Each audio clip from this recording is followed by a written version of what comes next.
Assalamualaikum bosku. Tahun ini saya awal beritahu, jangan reject ya bos. Hari-hari kerja kuat, OT pun saya sempat. Fail bertimbun saya buat, tak pernah banyak, sangat ragam dan karena. Tapi bila raya nak tiba, hati mula teringat desa. Mak ayah tunggu di sana, dah lama tak balik bersama. Saya dah siap semua kerja, tim pun semua dah saya jaga.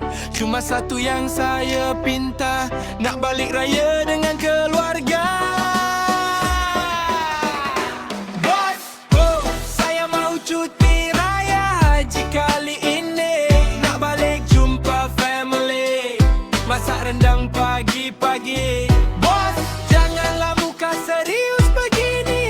Saya janji balik nanti, kerja saya settle kembali. Bos, nak salam mak dan ayah, bos, nak dengar takbir di rumah.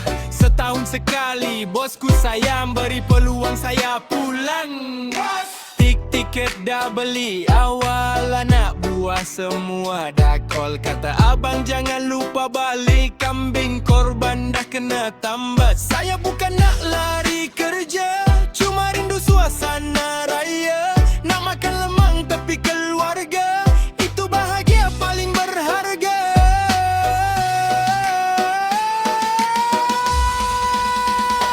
Kalau bos luluskan kuti, saya doa murah rezeki. Kompani makin menjadi, bonus pun naik berkali-kali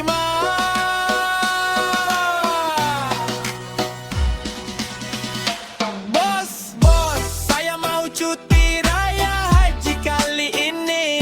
Izinkan saya pulang pergi, bawa bahagia dalam hati.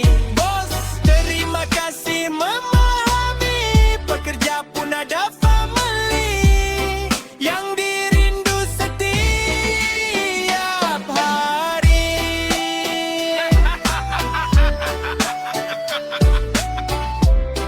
Approve ya bos. Kuti diluluskan. Fu, lega.